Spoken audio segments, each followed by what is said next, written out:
Waalaikumsalam warahmatullahi wabarakatuh. Alhamdulillah, alhamdulillahirabbil alamin wa bihi nasta'in ala umuri dunya waddin. Wassallallahu ala sayyidina wa maulana Muhammadin wa ala alihi wa sahbihi ajmain. Rabbi shrah li sadri wa yassir li amri wahlul 'uqdatam min lisani yafqahu qawli amma ba'd.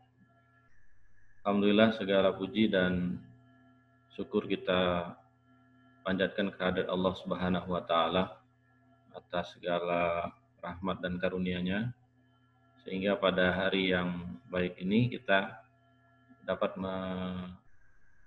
melaksanakan suatu diskusi mingguan di INSIS. Alhamdulillah, meskipun dengan segala keadaan yang terjadi sekarang, kita berada dalam situasi pandemi, wabah yang sangat besar, namun kegiatan diskusi keilmuan ini tidak terhambat, bahkan mungkin kalau kita perhatikan akhir-akhir ini malah semakin marak, karena ada semacam meskipun orang-orang kesulitan untuk bertatap muka, tapi dengan teknologi informasi, banyak kegiatan yang mendapat kemudahan dengan adanya teknologi informasi ini. Walaupun juga tidak dipungkiri bahwa teknologi informasi ini juga ada kendala-kendala juga kita dalam melaksanakan kegiatan keilmuan kita. Nah, saya sendiri selama ini banyak menggeluti bidang sains, ilmu pengetahuan alam, islamisasi sains. Tapi kira-kira 1-2 tahun terakhir ini saya coba menggeluti juga bidang teknologi informasi, tapi di dalam aspek filosofinya, karena saya melihat tidak banyak orang yang menekuni hal ini. Padahal ini merupakan hal yang sangat penting buat kita. Selama ini kita hanya memakai atau membuat produk-produk teknologi informasi, baik secara hardware maupun secara software, buat program, buat aplikasi-aplikasi, atau dari secara hardware-nya menciptakan microchip, prosesor, komputer, tablet, handphone, dan seterusnya. Tetapi tema-tema atau bidang-bidang yang berkaitan dengan filosofi dari teknologi informasi ini itu tidak banyak digarap. Saya sendiri tidak mengetahui di Indonesia apakah ada yang mendalami hal ini atau tidak. Atau mungkin ada sebenarnya, mungkin saya saja kurang informasi. Tapi yang jelas nampaknya tema semacam ini itu belum banyak yang mendalaminya. Seorang ilmuwan dari Italia, ya, dari Oxford University, dia orang Italia tapi seorang ilmuwan di Oxford University, namanya Floridi, ya. Dia mengatakan bahwa perkembangan teknologi kita ini yang terjadi sekarang ini dan pengetahuan kita tentang informasi ini, teknologi informasi ini, itu seperti sebuah pohon yang tumbuh sangat pesat, rantingnya menyebar kemana-mana, tetapi dia mempunyai akar yang rapuh. Jadi sedikit sekali pengetahuan filosofis yang kita ketahui tentang informasi itu. Jadi tidak masih, artinya perkembangan teknologinya sangat pesat, teknologinya sangat berkembang dengan cepat, bahkan teramat cepat. Tetapi sebenarnya banyak aspek-aspek yang mendasar yang belum betul-betul kita pahami. Dan itu kata Floridi, dia mencoba mendefinisikan ada 18 persoalan pokok, persoalan dasar dalam teknologi informasi. Dan salah satunya itu adalah definisi dari informasi itu sendiri. Ya, sebenarnya apa makna atau definisi dari informasi itu sendiri? Ini berkaitan dengan khususnya informasi dalam dunia digital yang terjadi sekarang. Jadi dalam hal ini saya akan menyampaikan atau mendiskusikan dua persoalan dasar yang sebenarnya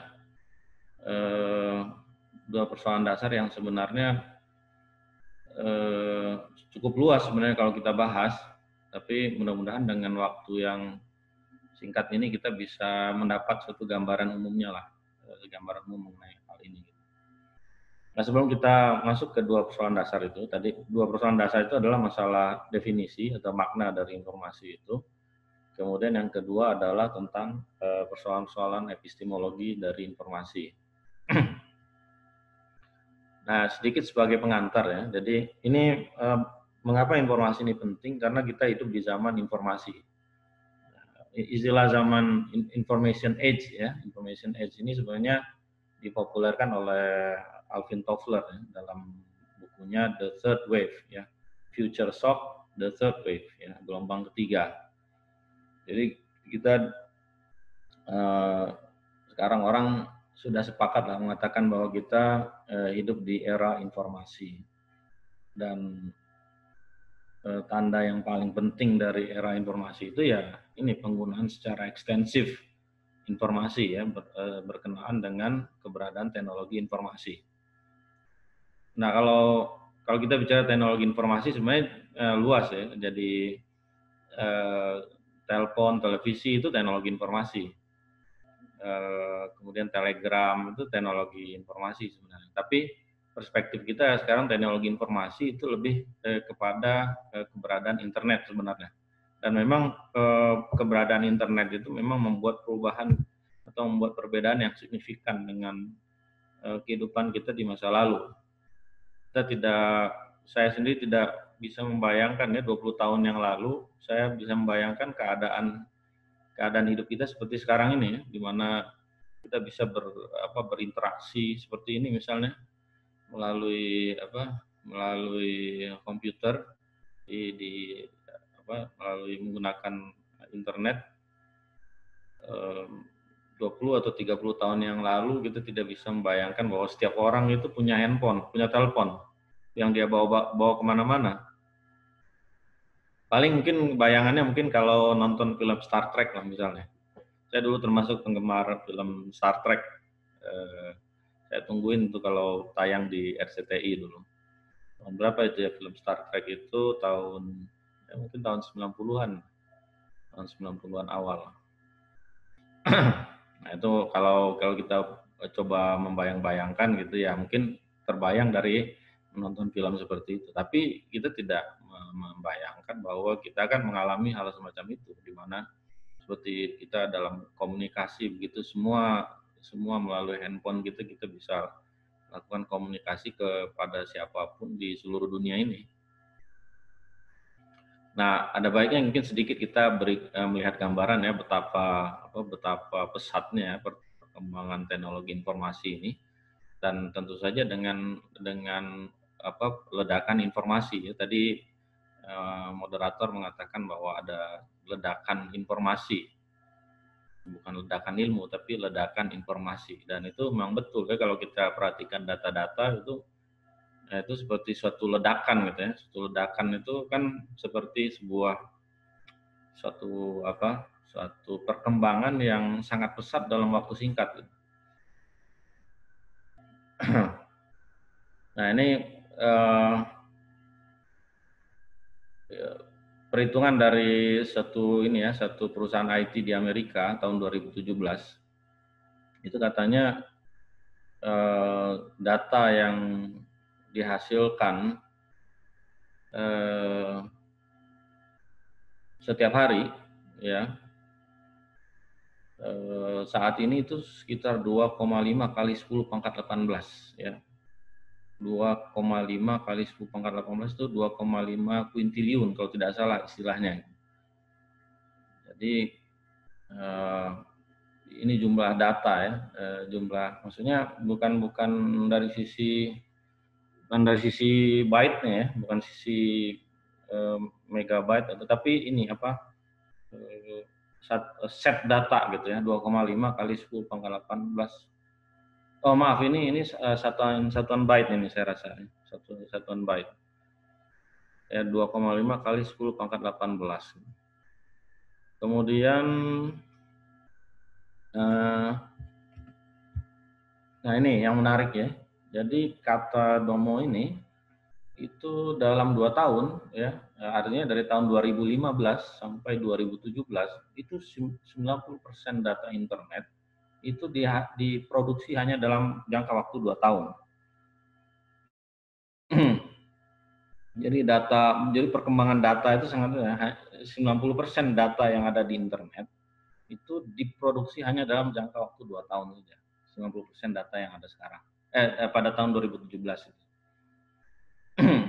Artinya begitu pesatnya perkembangan data ini. Kemudian ini disebutkan juga ada 456.000 tweet ya di Twitter per menit. Jadi orang-orang di seluruh dunia itu kalau dihitung pada tahun 2017 ya, itu ada sekitar 456.000 tweet setiap menit. Ya bayangkan aja kalau sejam berapa, kalau sehari berapa, kalau sebulan berapa. Begitu banyaknya informasi. Kemudian juga 46.740 foto Instagram yang diupload setiap menitnya. Buat kita rekan-rekan yang biasa main Instagram itu ada 46.740 foto Instagram tahun 2017. Sekarang mungkin udah boleh jadi sudah di angka 100.000 mungkin. Kemudian ada 103.447.520 email spam setiap menit. Nah, jadi begitu besar produksi data di internet saat ini lah. Apalagi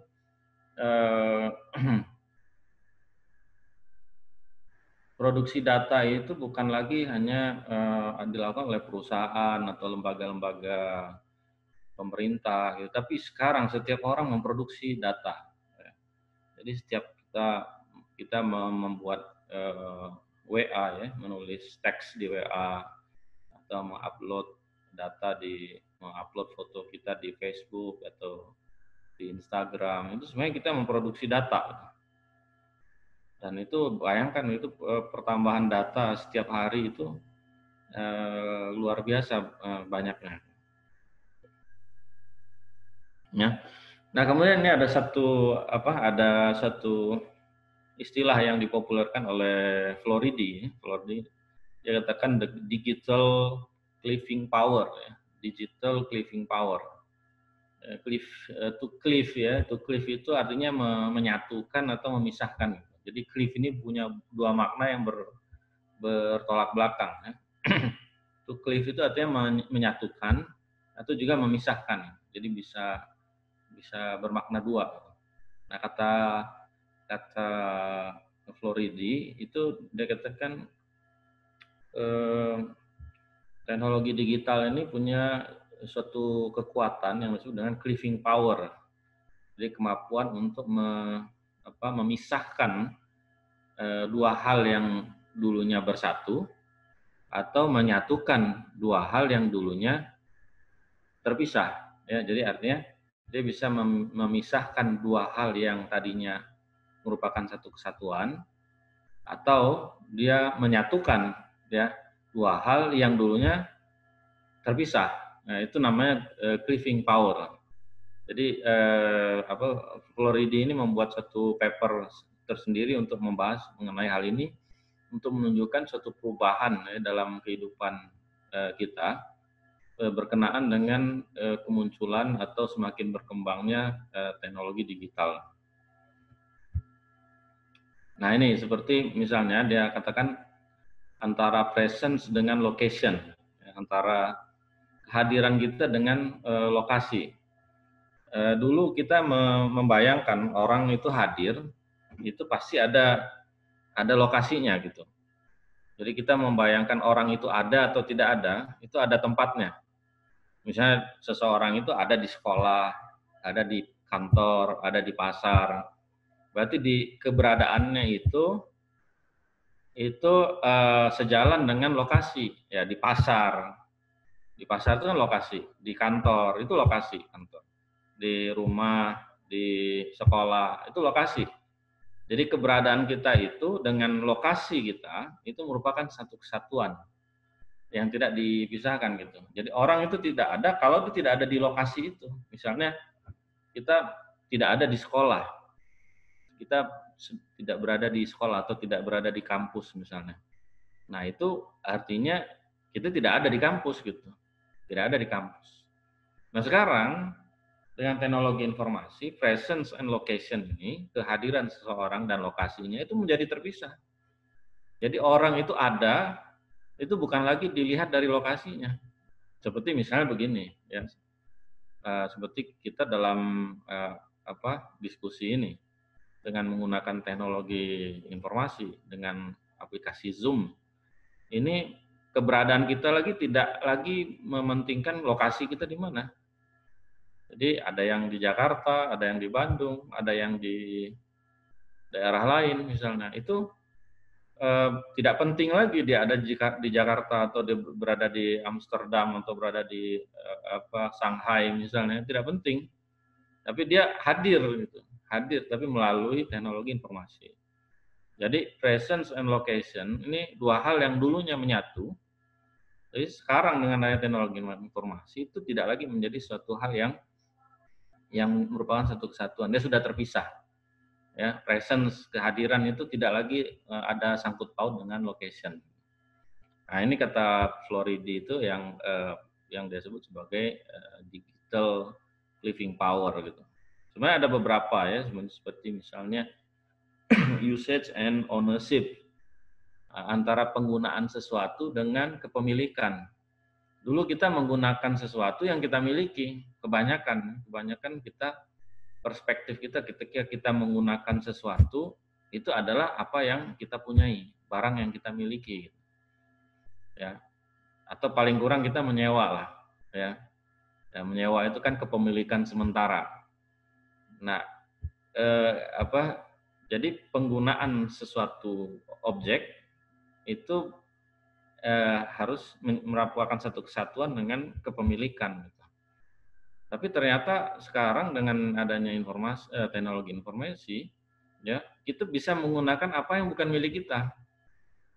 Ya, kita tidak mesti memiliki objek itu untuk bisa menggunakannya. Sama seperti Zoom ini ya. Zoom ini kan saya tidak memiliki Zoom, saya juga tidak menyewa. Ya, walaupun ada yang disewa gitu ya, tapi dalam hal ini kita tidak mesti memilikinya untuk memakainya. Aplikasi-aplikasi yang ada di HP kita, di handphone kita itu tidak mesti kita miliki, bahkan kita bisa dapatkan secara gratis dan kita bisa pakai. Nah itu usage and ownership yang dulunya ini merupakan satu kesatuan, dia menjadi terpisah, ya. Menjadi terpisah, tidak lagi merupakan satu kesatuan. Atau law and territory ya, law and territory ini sama, hukum itu dengan teritori itu satu kesatuan. Jadi hukum itu berdasarkan tempat. Jadi kalau tempatnya di Indonesia yang berlaku hukum Indonesia gitu. Di Amerika yang hukum Amerika berlakunya di teritori Amerika gitu. Tapi sekarang di teknologi informasi itu tidak lagi bicara teritori hukum itu. Jadi seperti kalau suatu aplikasi misalnya seperti Facebook, dia tidak punya teritori, tapi hukumnya menjangkau ke semua penggunanya. Meskipun dia di Indonesia, meskipun dia berada di Bangladesh atau dimanapun. Misalnya seperti mungkin banyak yang misalnya protes soal LGBT misalnya, ya bikin postingan yang menunjukkan anti LGBT, sama Facebooknya di ban gitu, akun yang seperti itu. Artinya dia punya hukum yang bisa dia terapkan tanpa harus punya teritori. Ya. Atau teritorinya sebenarnya sekarang sudah bukan lagi dalam bentuk dunia yang nyata, tetapi dalam bentuk dunia virtual. Kemudian ini seperti producer and consumer. Antara produsen dengan yang konsumen itu dulu merupakan dua hal yang terpisah. Dua hal yang terpisah dulu antara produsen dengan konsumen. Produsen di satu sisi, konsumen di satu sisi yang lain. Jadi kalau misalnya kita pabrik sepatu misalnya, orang pabrik sepatu ya dia membuat sepatu, ya perusahaan sepatu itu membuat sepatu. Konsumennya siapa? Oh, pengguna sepatu itu dua hal, bukan orang pabrik itu tidak sama dengan konsumennya gitu. Dua entitas yang berbeda. Tapi sekarang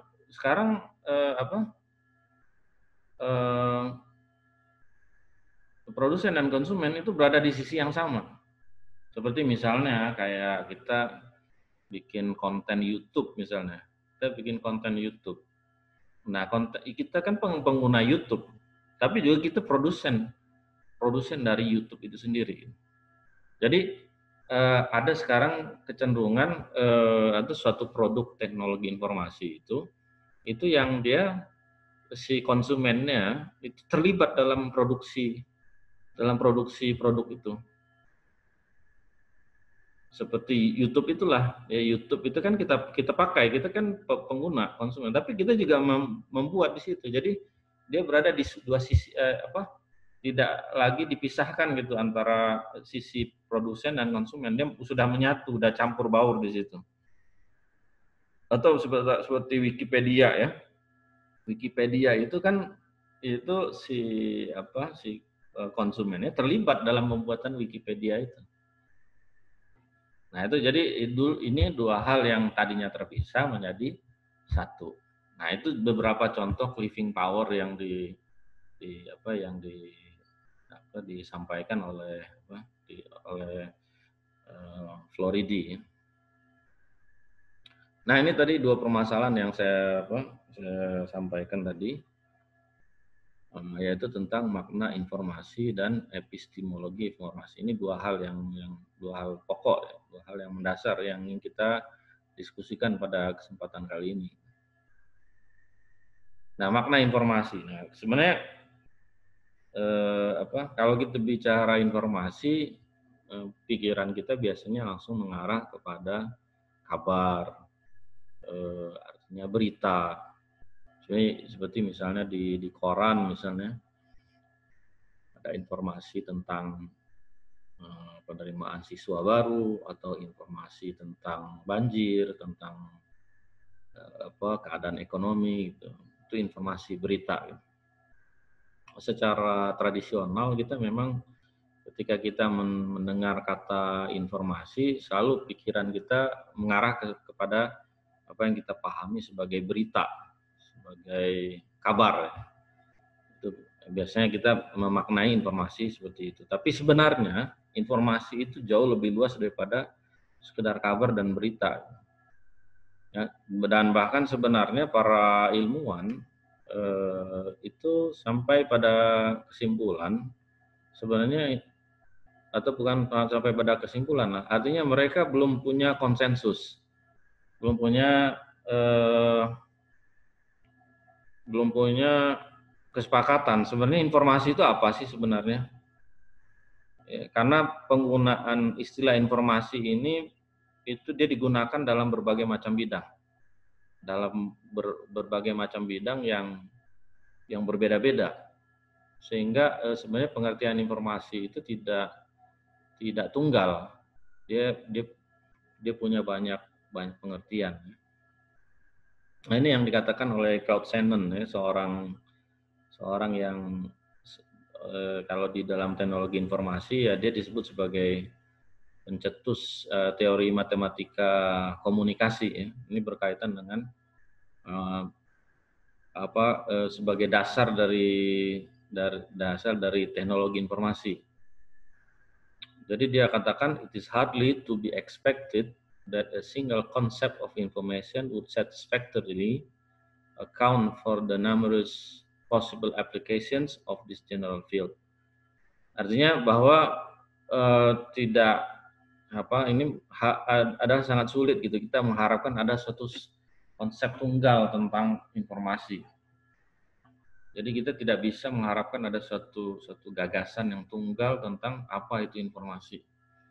Karena begitu beragamnya istilah informasi ini digunakan.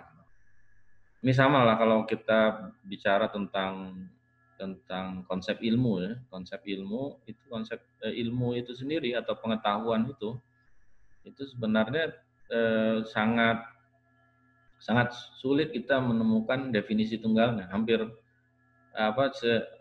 dalam sepanjang sejarah banyak sekali definisi atau informasi dari ilmu, dari pengetahuan. Ya, seperti misalnya kalau Plato itu mengatakan pengetahuan itu adalah justified true belief.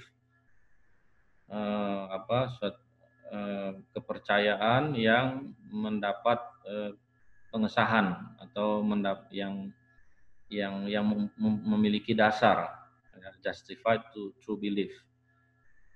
Nah, tapi nanti kalau ilmuwan lain nanti beda lagi, macam-macam. Di dunia Islam pun juga banyak sekali definisi ilmu. Termasuk kalau yang kontemporer ya, itu yang disampaikan oleh Prof. Naqib Al-Atas, sampainya makna pada jiwa dan sampainya jiwa pada makna. Itu sebenarnya definisi lama sebenarnya yang dihidupkan oleh Syekh Naqib Al-Atas. Jadi begitu pula ini informasi. Informasi ini tidak ada definisi yang tunggal. Sangat beragam penggunaan kata informasi ini. Ini kalau kita lihat asal usulnya, kalau kita coba telusuri asal mula kata informasi ini, sebenarnya informasi ini berasal dari kata form ya, dari filsafatnya Plato. Form itu adalah pemikiran mengenai bentuk ideal dari objek-objek material. Jadi Plato ini kan beranggapan bahwa hakikat dari sesuatu itu bukan pada apa yang kita temukan dalam dunia material. Ya, seperti misalnya seekor kuda. Seekor kuda itu sebenarnya hakikat kuda itu bukan pada objek kuda itu, materi kuda, ya, hewan kuda itu.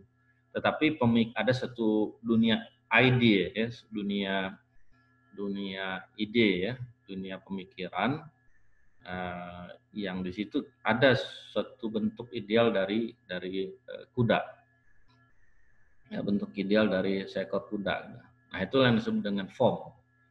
Jadi form itu adalah pemikiran mengenai bentuk ideal dari objek material. Apapun manusia itu ada pemikiran idealnya. Kemudian misalnya hewan-hewan, pohon dan lain sebagainya, itu sebenarnya yang hakiki itu bukan yang kita bisa tangkap dari panca indera kita, tapi sebenarnya ada satu dunia ide, ya, sebuah dunia ide yang bukan merupakan objek material. Nah, itulah yang disebut dengan form. Kemudian form ini menjadi diserap oleh bahasa Latin menjadi informare atau information, yang artinya the act of giving a form to something. Jadi memberi bentuk pada sesuatu.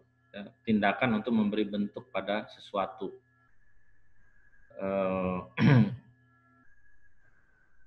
Kalau kita kembalikan kepada dia sebagai suatu pemikiran, maka memberi bentuk pada sesuatu itu bisa kita pahami sebagai suatu memberi makna gitu, memberi makna pada sesuatu. Nah, makanya sebenarnya information itu dekat dengan pengetahuan, karena pengetahuan itu kan tentang makna. Nah, pengertian pengetahuan itu dekat dengan informasi, karena informasi itu kalau lewat melalui pengertian ini itu dekat sekali hubungannya dengan makna, dan pengetahuan juga soal makna. Kemudian di abad ke-14 information itu di Eropa itu lebih dipahami sebagai suatu instruction atau pengajaran atau pendidikan. Nah, ini asal usul ya, kalau secara sekilasnya ya dari beberapa bacaan saya, itu information itu evolusi maknanya seperti itu. Tapi makna ini jauh lebih berkembang lagi pada masa sekarang. Jadi kata informasi itu sekarang di dunia biologi itu diartikan sebagai suatu kode genetik yang ada pada DNA atau RNA. Jadi dia merupakan kode genetik. Jadi kalau kita mengatakan informasi dalam konteks ilmu biologi itu maknanya adalah kaitannya dengan kode genetik. Yang nanti kode genetik itu akan berpengaruh terhadap perkembangan tubuh dari suatu makhluk hidup gitu. Kemudian juga kalau kita bicara informasi ya dalam teknologi komputer, informasi itu bit ya 01, bit binary digit ya, biner itu bit 2 ya, dua digit ya. Jadi ini esensi atau fundamental dari teknologi informasi itu adalah 01 ini sebenarnya. 01. Ya, ini yang sebenarnya binary digit. Jadi komputer yang kita pakai ini kalau kita sampai kepada yang paling fundamental dari teknologi ini itu sebenarnya tentang on off, sebenarnya seperti kita menyalakan lampu on off. Jadi ada hidup mati ya. Dan hidup mati itu dilambangkan oleh 01.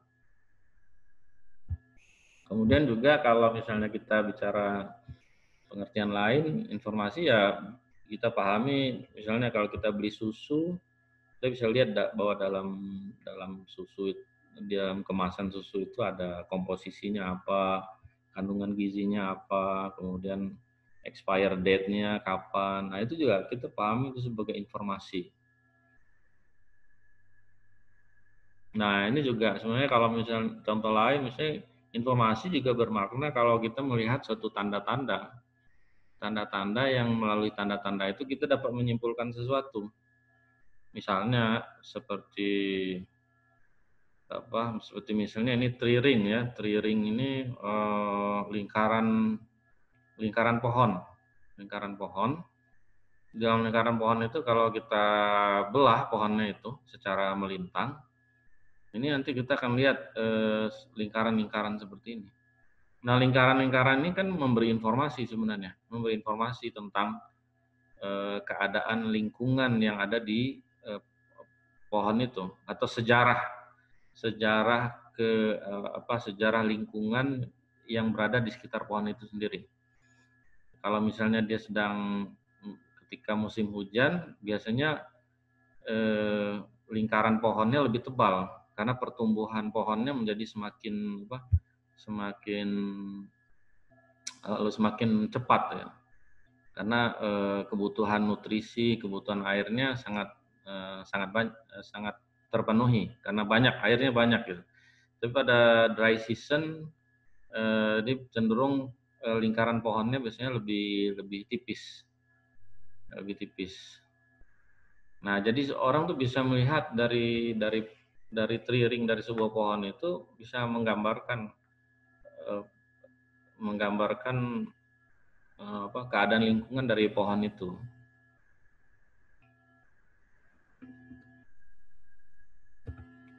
Nah, jadi itulah informasi, memberikan informasi. Kemudian ada seorang ilmuwan, saya lupa ini ilmuwan mana ya, ilmuwan Amerika kalau nggak salah, Gregory Bateson ya, dia mengatakan information is a difference that makes a difference. Informasi itu adalah perbedaan yang membuat perbedaan. Jadi kita memperoleh informasi itu karena adanya perbedaan-perbedaan yang ditangkap oleh panca indera kita. Misalnya kalau kita pergi ke padang pasir misalnya, di padang pasir. Kemudian kita melihat ada suatu jejak, ya. Jejak itu kan kalau suatu jejak itu kalau misalnya dibandingkan dengan keadaan sekelilingnya, dia merupakan sesuatu yang berbeda, menunjukkan pola yang berbeda dengan yang lainnya.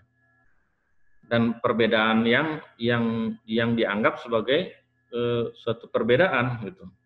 Ada juga orang yang melihat sesuatu perbedaan tidak menganggap itu sebagai perbedaan gitu. Jadi hanya perbedaan yang bisa ditangkap sebagai perbedaan. Nah, itulah informasi. Jadi dari setiap perbedaan yang ada dari objek-objek material yang ada di sekitar kita itu dianggap sebagai informasi. Jadi kalau misalnya seperti kasus tadi di apa di di gurun tadi ya, di gurun itu ada kita melihat jejak. Bagi orang yang mengerti ilmu jejak itu mungkin membuat sebuah perbedaan dari jejak itu dia bisa menangkap satu informasi, misalnya ini jejaknya jejak siapa ya, jejak hewan kah atau jejak manusia kah, atau misalnya jejak itu udah menunjukkan sudah berapa lama orang itu atau hewan itu meninggalkan daerah itu, sudah berapa jauh. Seperti kalau orang Indian misalnya berburu misalnya melihat jejak hewan, dia sudah bisa memperkirakan ini hewan ini ada di sekitar sini atau sudah jauh. Gitu. Itulah satu definisi yang dikatakan oleh Gregory Bateson. Kemudian juga ada yang memahami informasi itu kalau dalam konteks teknologi informasi itu adalah suatu data yang diproses, data yang sudah dimanipulasi. Yang data itu disusun sehingga bermakna. Jadi kita bisa lihat jadi gini, informasi dan data gitu. Kadang-kadang kita sering menukar dua kata itu. Kita menggunakan kata itu saling bergantian gitu. Tapi apa sebenarnya bedanya? Sebenarnya kan data dan informasi itu ya kadang-kadang informasi itu disebut data atau kadang-kadang informasi itu disebut data atau data itu disebut sebagai informasi. Ya, jadi perbedaan keduanya itu sebenarnya pada hierarki saja sebenarnya, pada hierarki saja. Misalnya kalau kita punya satu data, kemudian data itu kita proses, ya kita manipulasi namanya kalau dalam dunia komputer, dia menjadi informasi. Nah, informasi ini kalau kita olah lagi, dia menjadi data untuk informasi selanjutnya. Gitu. Jadi informasi dan data ini seperti saling berurutan gitu. Jadi suatu informasi boleh jadi menjadi data bagi informasi berikutnya dan seterusnya. Nah, ini ada juga yang mencoba memahami informasi itu sebagai satu tangga ya, satu tangga dari data, kemudian informasi, kemudian pengetahuan, kemudian wisdom. Ya. Ini juga ada pemahaman seperti ini, walaupun sebenarnya ini tidak punya basis konsep yang jelas sebenarnya. Ini lebih lebih orang cuma memberi makna aja gitu, tapi dia tidak punya basis. Sepanjang pengetahuan saya tidak punya basis pemikiran yang jelas. Ini cara orang memahami informasi itu apa sih? Apa bedanya dengan pengetahuan? Apa dengan data? Apa bedanya dengan wisdom? Wisdom ini tingkat yang tertinggi. Ini ya biasa kalau yang cerita-cerita begini seperti seperti motivator lah semacam itu. Gitu. Kemudian, tapi ada satu perubahan yang cukup radikal ya. Pemahaman kita tentang informasi itu ketika ini sebenarnya diawali dari karya dari Claude Shannon ini dan Warren Beaver. Mereka menyusun satu konsep ya, the mathematical theory of communication. teori matematik tentang komunikasi ya. Dan di sini ada perubahan bagaimana informasi itu yang tadinya menjadi suatu hal yang eksklusif manusia, dimiliki oleh manusia, itu menjadi tidak lagi eksklusif manusia. Eksklusif tukar menukar informasi itu tadinya kan suatu hal yang eksklusif di kalangan manusia. Teori matematika ini yang kemudian menjelma jadi teknologi informasi ini mengubah perspektif kita bahwa informasi itu adalah berkaitan dengan manusia. Dia katakan the word information in this theory is used in special sense that must not be confused with its ordinary usage. Ordinary usage itu maksudnya informasi dulu itu merupakan harus bermakna informasi semantik, disebutnya semantic information. Artinya informasi itu suatu disebut informasi kalau dia punya makna. Dia punya makna, dan makna itu harus makna oleh manusia, dimaknai oleh manusia gitu. Jadi kalau sesuatu itu tidak punya makna bagi manusia, dia tidak bisa disebut informasi. Jadi informasi itu harus bermakna. Secara tradisionalnya pengertiannya begitu. Tapi kata Claude Shannon, informasi itu tidak mesti begitu gitu. Artinya dengan kehadiran teori matematika komunikasi ini, penggunaan makna informasi sebagai sesuatu yang punya makna, sesuatu yang bermakna, itu tidak lagi bisa dipertahankan. Artinya sekarang informasi itu tidak mesti bermakna, kata dia, tidak mesti bermakna. Nanti kita bisa lihat mengapa dia tidak bermakna. Jadi in particular, information must not be confused with meaning. Nah, itu makna. Jadi informasi itu tidak mesti makna. Atau dalam bahasa yang lebih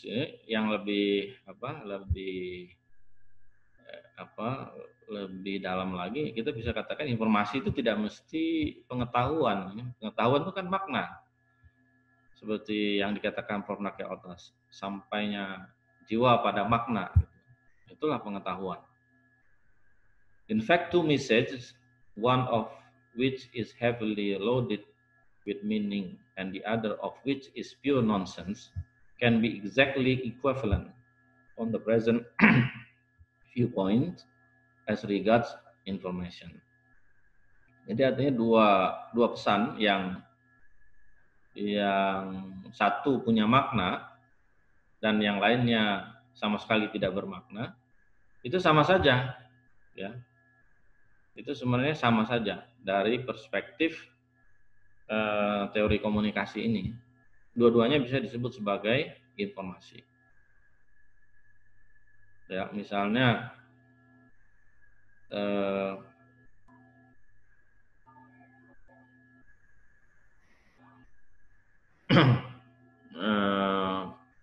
saya nggak bisa gambarkan di sini ya. Jadi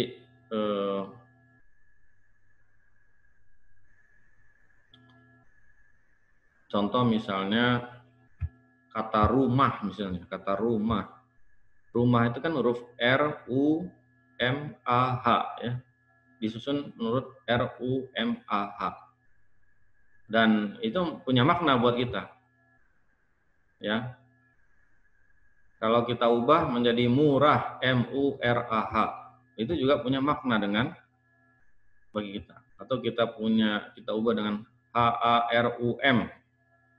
Nah, itu punya makna buat kita. Tapi kalau kita ubah dengan maruh misalnya. Maruh misalnya, itu kan huruf-hurufnya sama. Tapi dia tidak bermakna bagi kita. Tapi dalam perspektif teori komunikasi itu sama, dua informasi yang sama.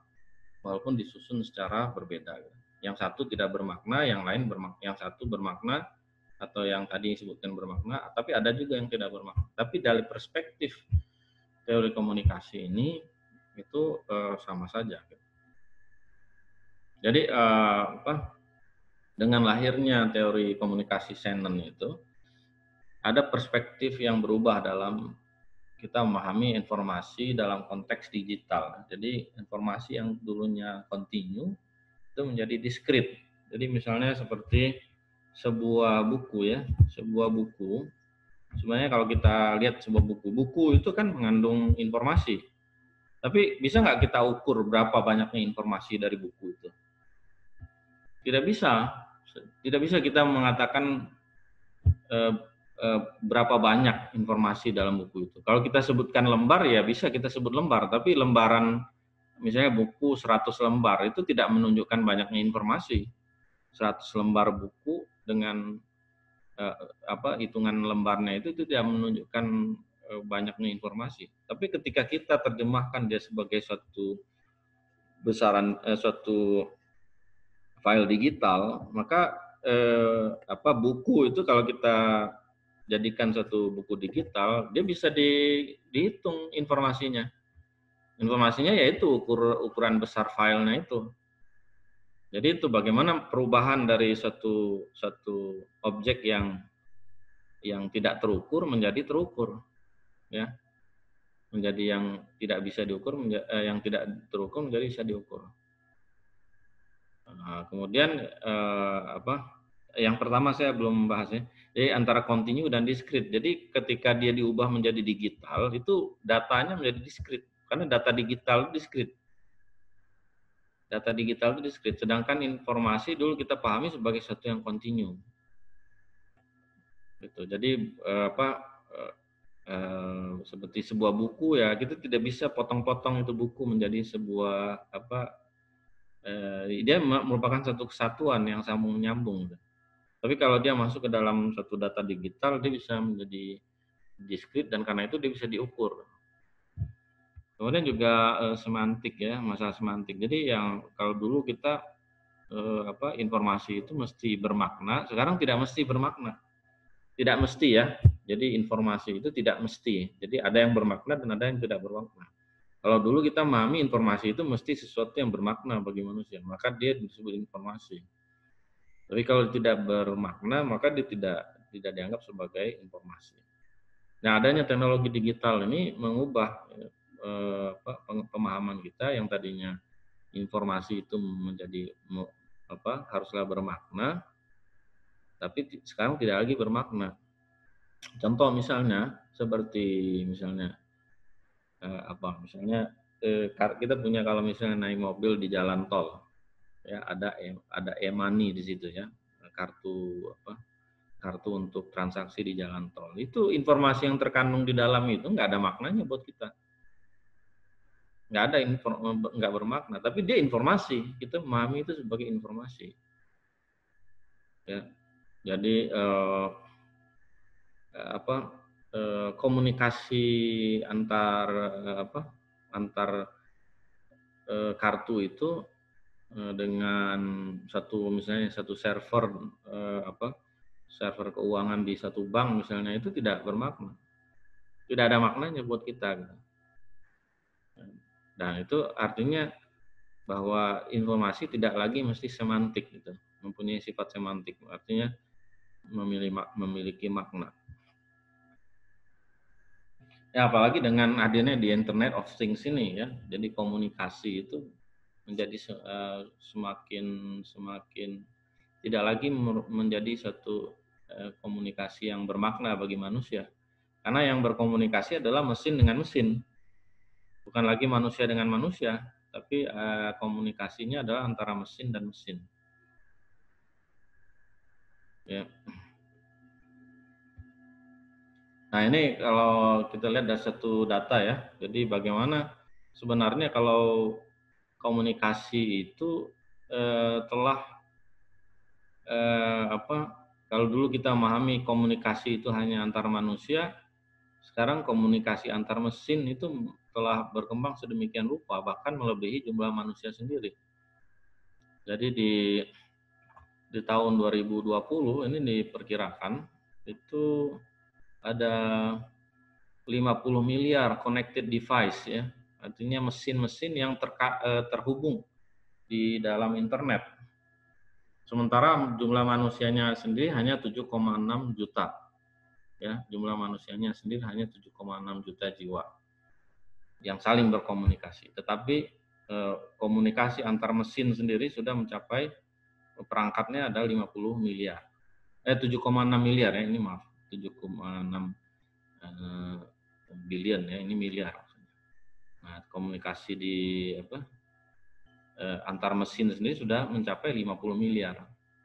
Dan ini terus bertambah, ya, semakin hari semakin bertambah. Dan semakin jauh meninggalkan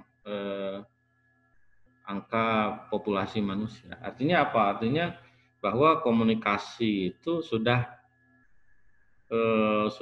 tidak lagi hanya komunikasi antar manusia. Informasi itu bukan hanya berkomunikasi, informasi itu bukan hanya manusia saja, tapi juga sudah mesin.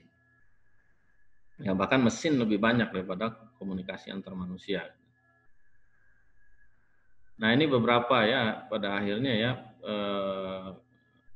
makna informasi ini bisa kita lihat ya, beberapa dia bisa bermakna semantik ya, kemudian bisa genetik ya, tadi das biologi, bisa berupa sinyal data dalam teknologi informasi, berupa pesan informasi yang kita dapat di HP, di televisi dan lain sebagainya. Kemudian suatu besaran atau kuantitas ya, informasi itu bisa diukur besarannya, dan pengetahuan. Ini kira-kira kalau misalnya kita lihat ragam pengertian, ragam pemahaman kita tentang informasi. Nah, kemudian satu hal yang penting mungkin kita sampaikan di sini tentang epistemologi informasi. Ya. Jadi bagaimana kita memperoleh informasi yang benar. Ya. Ini berkenaan dengan teknologi informasi yang berkembang saat ini.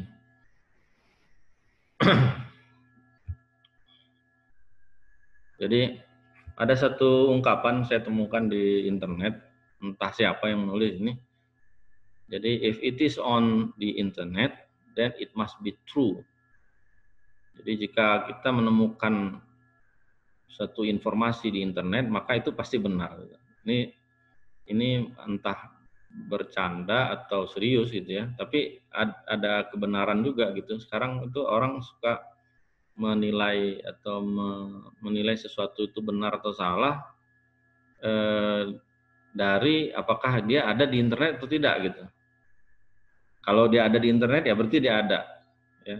Jadi segala sesuatu itu kalau ada diungkapkan di dalam internet maka dia benar. Kalau dia tidak diungkapkan di internet berarti dia salah. Itu semacam ada ungkapan seperti itu. Gitu. Nah, ini dari informasi kepada pengetahuan ya. Kalau kita proses dari informasi menjadi pengetahuan itu bukan suatu proses yang berlangsung tiba-tiba. Dia tidak langsung menjadi pengetahuan gitu, tapi mungkin dia melalui suatu proses. Ini konteksnya dalam teknologi informasi ya. Dalam kita berkaitan dengan data atau informasi. Jadi misalnya kalau kita menemukan sebuah informasi, nanti harus ada attention investment gitu. Ada investasi perhatian. Jadi ada keinginan kita untuk memperhatikan. Kalau tidak kita perhatikan ya dia tidak jadi pengetahuan buat kita. Jadi kalau misalnya kita kan kadang-kadang misalnya kalau kita pergi di jalan gitu, kadang-kadang kita mengalami suatu keadaan di mana kita merasa baru melihat, ya oh kok baru tahu ya ada rumah ini di sini gitu, atau baru tahu ada gedung ini di sini gitu. Ya. Kenapa kita baru tahu di situ? Padahal rumah itu atau gedung itu sudah ada dari dulu. Karena kita tidak punya perhatian, tidak punya investasi perhatian, tidak memperhatikan lah sederhananya. Jadi kita tidak memperhatikan, makanya tidak tahu. Nah, setelah kita punya atensi atau perhatian terhadap hal itu, harus ada processing capacity, kemampuan kita untuk mencernanya gitu, kemampuan kita untuk memahaminya. Jadi kalau kita misalnya tidak mampu mencernanya, ya dia tidak jadi pengetahuan. Seperti kalau kita baca buku kita punya perhatian pada hal itu, tapi kemampuan kita mencernanya kita tidak mampu, maka tidak jadi pengetahuan. Jadi harus ada kemampuan untuk memprosesnya atau kemampuan untuk mencernanya. Baru setelah itu dia menjadi knowledge ya, menjadi pengetahuan. Nah, cuma masalahnya tidak selalu informasi itu berguna ya. Jadi itu ada suatu istilah namanya information quality, kualitas informasi ya. Kualitas informasi itu berkaitan dengan kebenaran informasi itu. Apakah informasi itu benar atau salah? Apakah itu dusta atau jujur? Informasi yang salah pasti akan membawa kita pada pengetahuan yang salah. Ya. Kemudian yang kedua usefulness ya, apakah pengetahuan itu bermakna atau berguna bagi kita atau tidak. Ada informasi yang betul tapi dia tidak berguna buat kita, tidak penting buat kita, maka dia tidak bermakna, maka itu bukan informasi yang berkualitas. Jadi informasi itu dianggap informasi yang berkualitas itu kalau dia benar dan dia berguna, dia sesuai dengan apa yang kita butuhkan atau apa yang ingin kita ketahui. Informasi yang tidak punya kegunaan buat kita, ya dia bukan informasi yang berkualitas. Informasi yang salah itu juga bukan informasi yang berkualitas buat kita.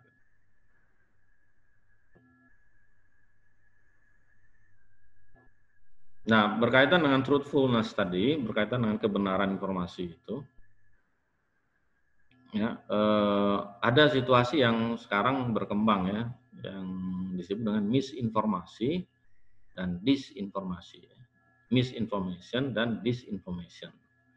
Misinformation ini adalah penyebaran informasi yang keliru tanpa sengaja. Jadi di internet itu kan banyak ya, banyak, atau misalnya kalau kita bicara WhatsApp misalnya, banyak informasi-informasi yang keliru sebenarnya. Orang melihat ada suatu informasi yang mencengangkan atau yang menarik perhatian, nah dia share semua. Padahal itu keliru, tapi itu tidak disengaja. Nah, itu namanya misinformation. Tapi ada juga yang disengaja. Disengajanya itu dalam rangka untuk untuk mengelirukan orang lain.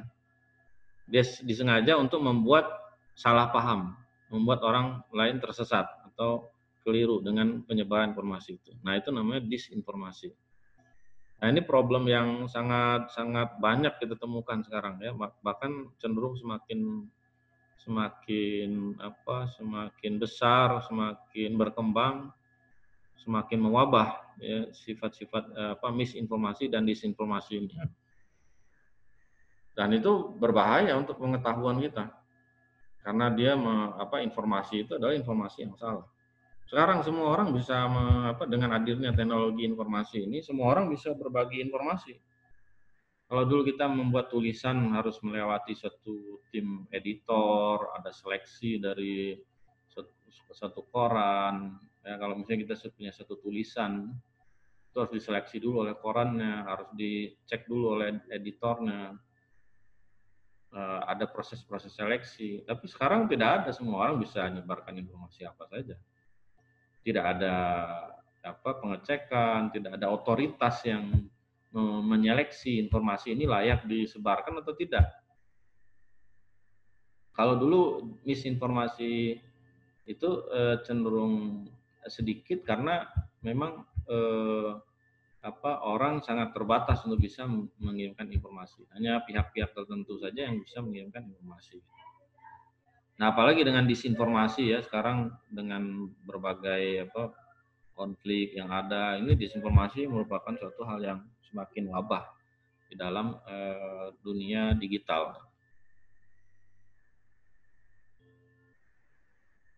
Nah, kemudian juga ada persoalan lain juga tentang tentang masalah informasi ini ya. Ini kalau misalnya ada yang baca buku ini ya, ini sudah diterjemahkan dalam bahasa Indonesia, ya, The Shallows. Ya, The Shallows ini menarik ini sebenarnya. Kalau kita baca buku ini, ada edisi bahasa Indonesia-nya sudah cukup lama ini, tahun 2008 kalau tidak salah terbitnya. Jadi problem kita memperoleh pengetahuan di internet itu adalah karena internet itu dirancang sebagai suatu mesin yang kerjaannya mengalihkan perhatian kita saja gitu. Kerjaannya membuat kita mengalami distraction ya. Perhatian kita berubah terus gitu ya. Kita tidak bisa fokus terhadap satu informasi, dan itu sebenarnya boleh jadi pada awalnya itu membuat boleh jadi tujuannya untuk membantu pengetahuan kita, tapi pada kenyataannya sebenarnya itu mempersulit kita untuk memperoleh pengetahuan. Contoh misalnya kalau kita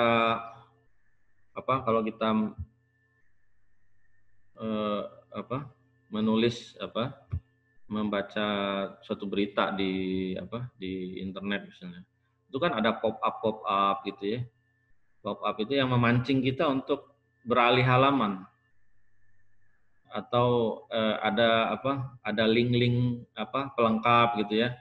Link pelengkap itu membuat kita teralihkan perhatian kita gitu, sehingga kita cenderung atau tertarik untuk mengklik link itu, tautan itu.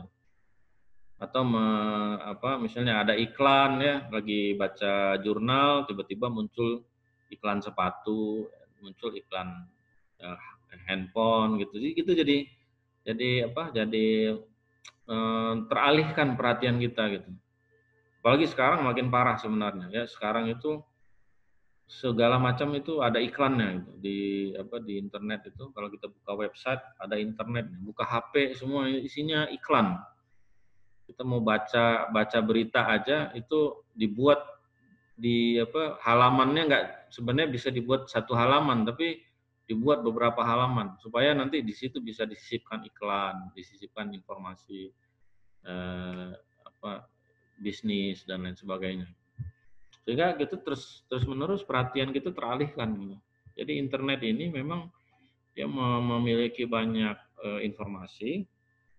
Informasinya sangat banyak, tapi pada saat yang sama perhatian kita teralihkan. Tiap sebentar kita dialihkan. Ya. Kita misalnya bikin paper atau sedang mengerjakan tugas, ya tiap sebentar ada bunyi pesan dari WhatsApp, pesan dari Facebook. Nah, itu kan mengganggu terus sebenarnya. Ya. Tapi kita juga kadang-kadang juga tidak mau juga lepas dari itu. Kita ada semacam kebutuhan ya, ingin selalu mendapat update ya, mendapat pembaruan informasi secara terus-menerus. Kita tidak mau diganggu, tapi juga pada saat yang sama gitu juga ingin diganggu. Jadi ada semacam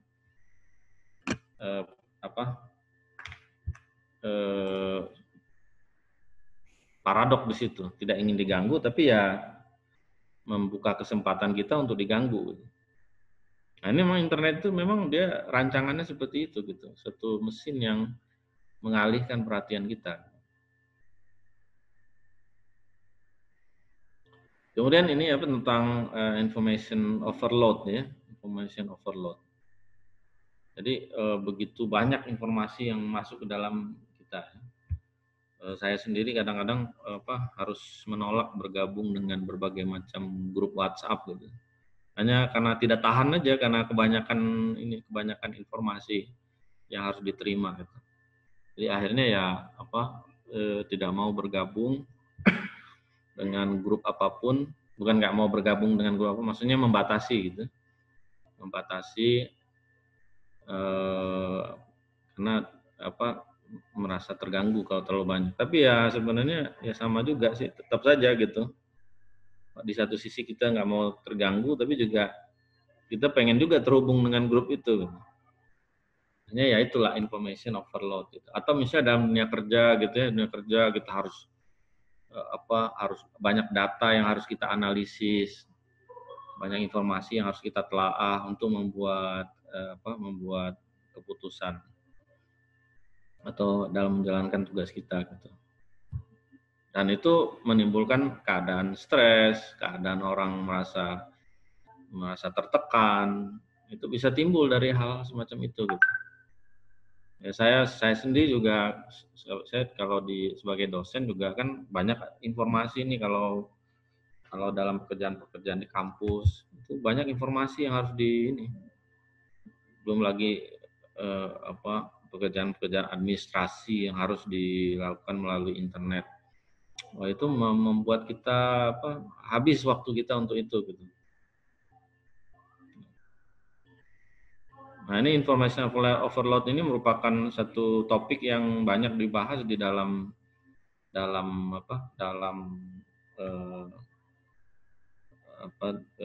filsafat teknologi informasi. Ya, walaupun sebenarnya information overload ini bukan sesuatu yang baru. Dulu waktu zaman munculnya mesin cetak Gutenberg, itu kan produksi buku melonjak. Ya, karena adanya mesin cetak itu orang semakin mudah mencetak buku. Akibatnya ada semacam ini keadaan itu juga information overload gitu. Nah, sekarang juga information overload juga menjadi isu yang penting dan banyak diulas dalam filosofi teknologi informasi. Jadi ada anggapan bahwa semakin banyak informasi itu semakin banyak pengetahuan. Ternyata itu salah. Ya, jadi pengetahuan kita dengan informasi itu seperti ada puncaknya, ada optimumnya. Jadi kalau informasinya udah terlalu banyak, kita malah makin tidak tahu. Ya, karena begitu banyak informasi yang harus dicerna, banyak informasi yang harus dipahami. Kalau kapasitas kita memahaminya rendah, ya sedikit semua informasi. Jadi sebenarnya justru semakin banyak informasi itu tidak membuat semakin banyak pengetahuan. Nah, ini penting bagi orang-orang yang bergerak dalam dunia pendidikan, para guru, para pengambil kebijakan dalam pendidikan. Itu seringkali menganggap bahwa memberi banyak sumber informasi itu menganggap bahwa itu akan semakin berdampak positif bagi muridnya, sehingga muridnya menjadi semakin banyak pengetahuan. Justru kalau informasinya berlebihan, itu justru semakin sulit memahaminya. Saya beri contoh, misalnya dulu waktu saya kuliah itu dosen sering memberikan anjuran, misalnya 3 atau 4 buku sebagai rujukan. Itu sebenarnya belum tentu baik, walaupun sebenarnya informasinya makin banyak, informasinya semakin lengkap, ya. Tapi itu belum tentu lebih baik dibandingkan kita memberikan satu saja sumber buku rujukan. Karena buku yang banyak itu justru membingungkan gitu. Terlalu banyak yang harus dibaca, terlalu banyak. Itu tidak bermakna, tidak selalu berdampak positif itu. Nah, makanya itu ada kata Dr. Samsudin Arif itu. Beliau mengatakan too much reading is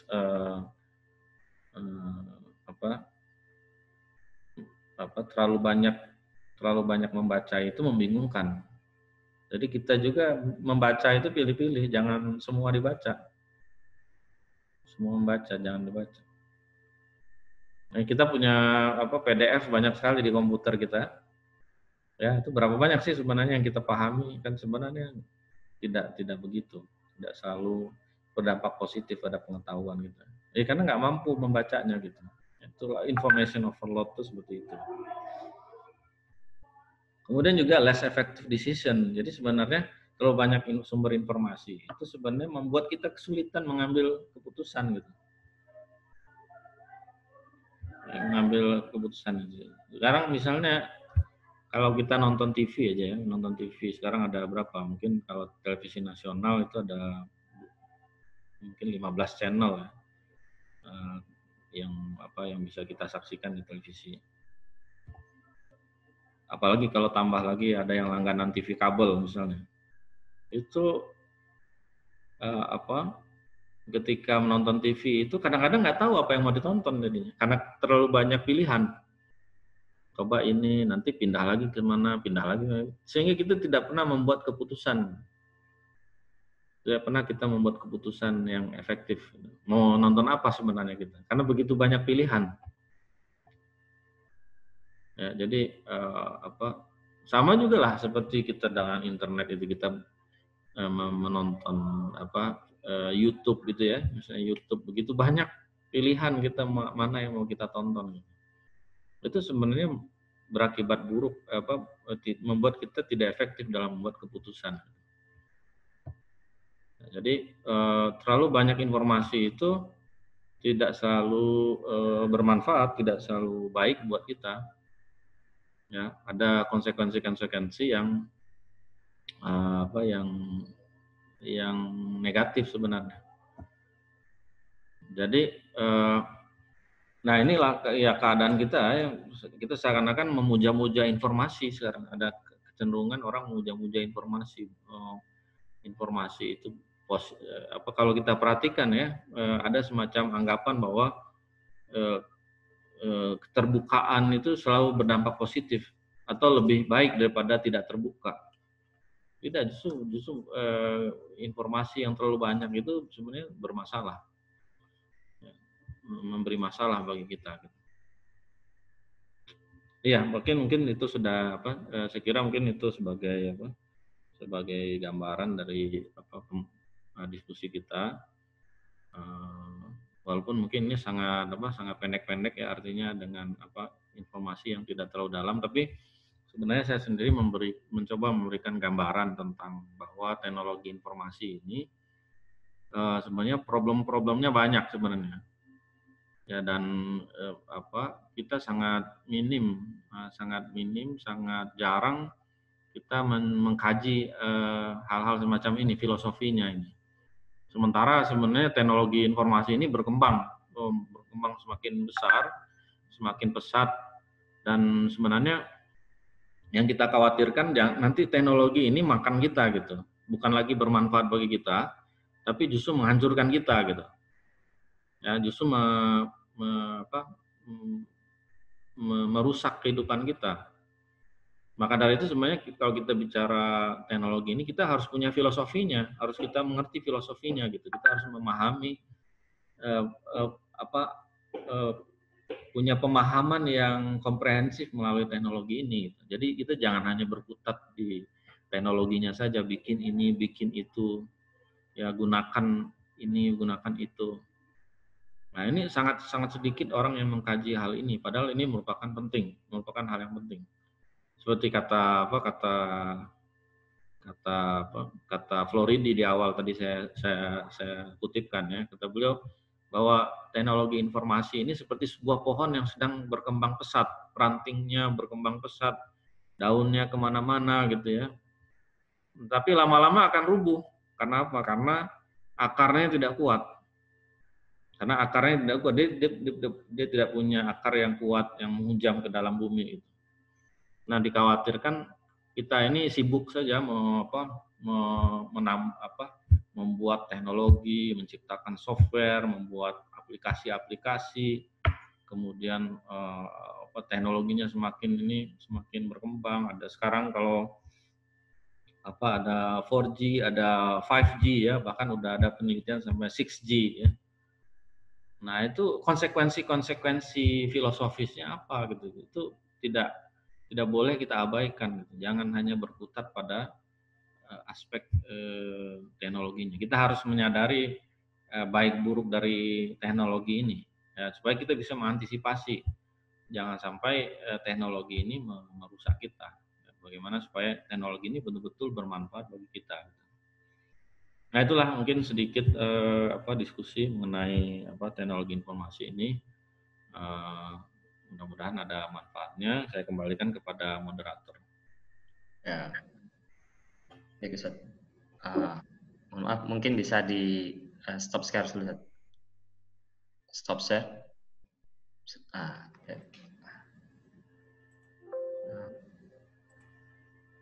Ya. Ya. Baik. Baik, ikhwan akhwat sekalian, kita langsung saja ke sesi tanya jawab. Kita ada dua fitur yang biasa kita gunakan, Q&A dan raise hand. Nah, silahkan teman-teman yang ingin bertanya langsung kepada Dr. Wendy menggunakan fitur raise hand. Tadi sudah ada satu. Silahkan.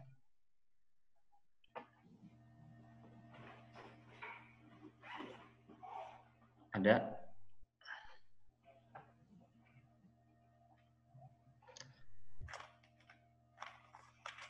Positif dan ada negatif. Begitu juga informasi. Ya. Informasi itu ada dampak positif dan dampak negatifnya juga. Nah, oleh karena itu sebenarnya kita harus punya satu kebijaksanaan gitu.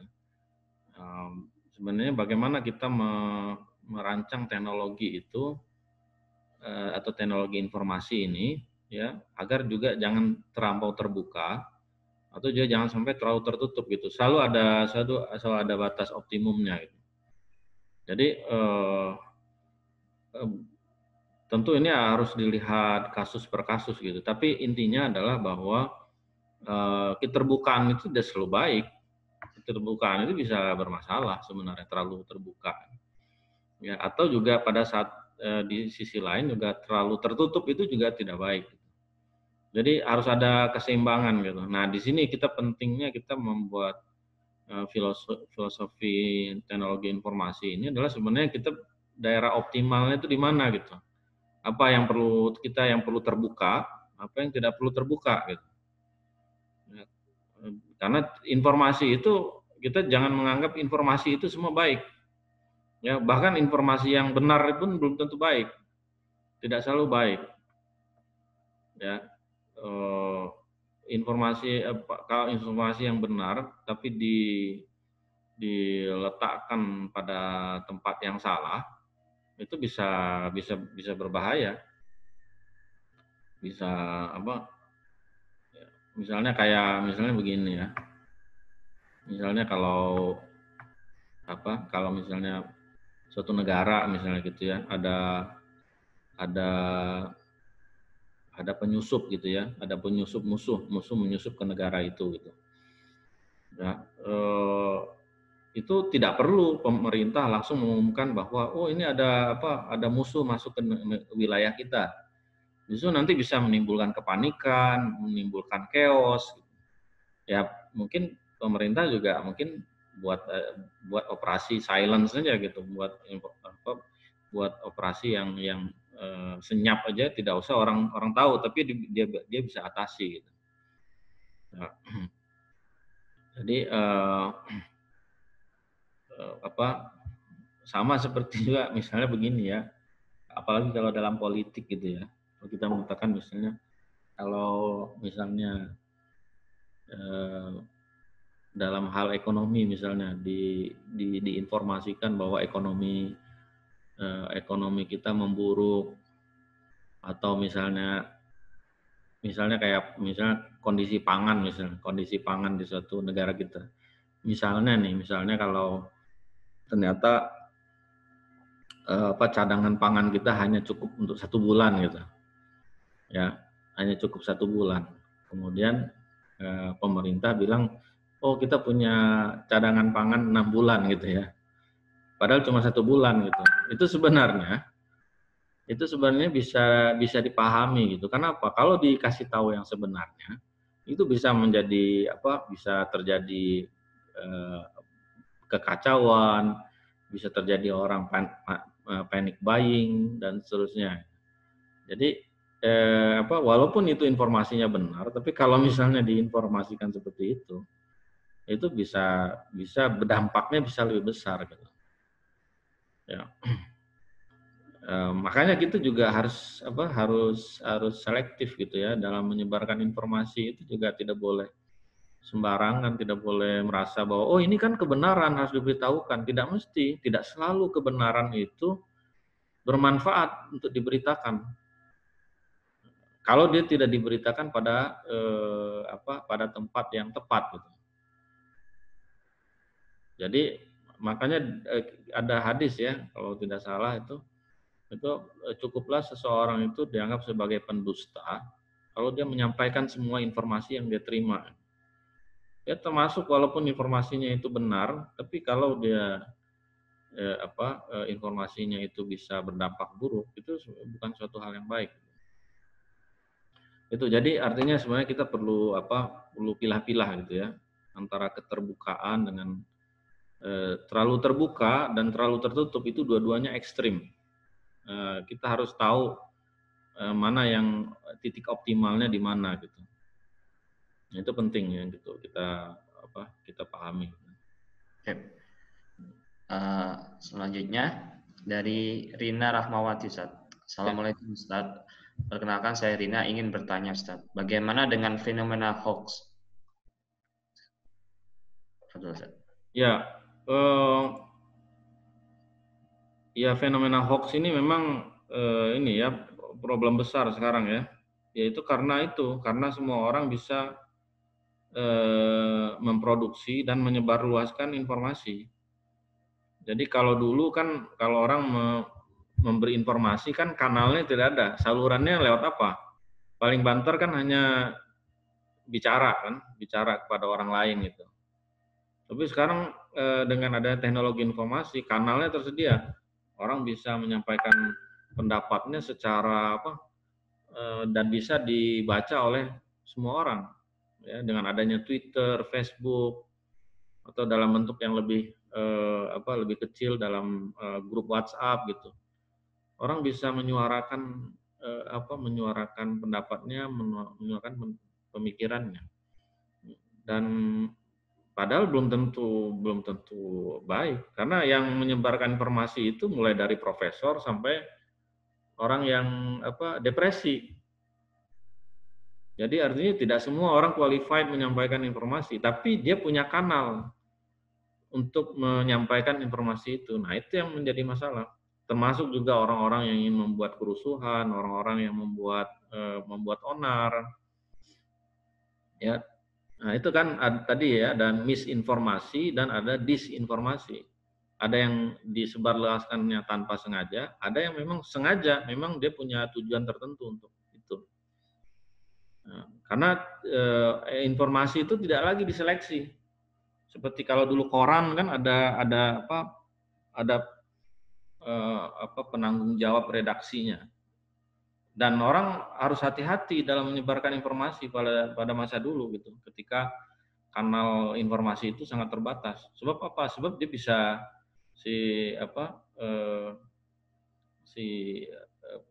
pemimpin redaksinya ini bisa dituntut kalau ternyata korannya itu menyampaikan informasi yang keliru.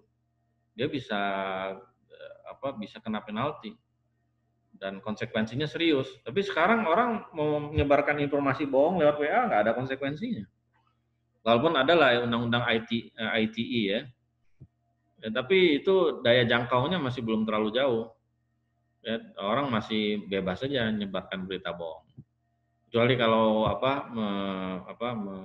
menyangkut politik ya, mungkin agak sensitif gitu. Jadi pemerintahnya agak serius. Tapi kalau berita-berita yang tidak seperti itu kadang-kadang tidak begitu diperhatikan, atau orang udah keburu terpengaruh oleh berita itu. Jadi itu hoax itu memang situasi sekarang itu memang sangat ya bisa dibilang parah lah sebenarnya ya. Tiap hari kita terima hoax ya di WhatsApp kita atau di Facebook kita gitu. Nah, itu pentingnya kita memahaminya persoalan ini gitu, konsekuensi dari teknologi informasi ini gitu.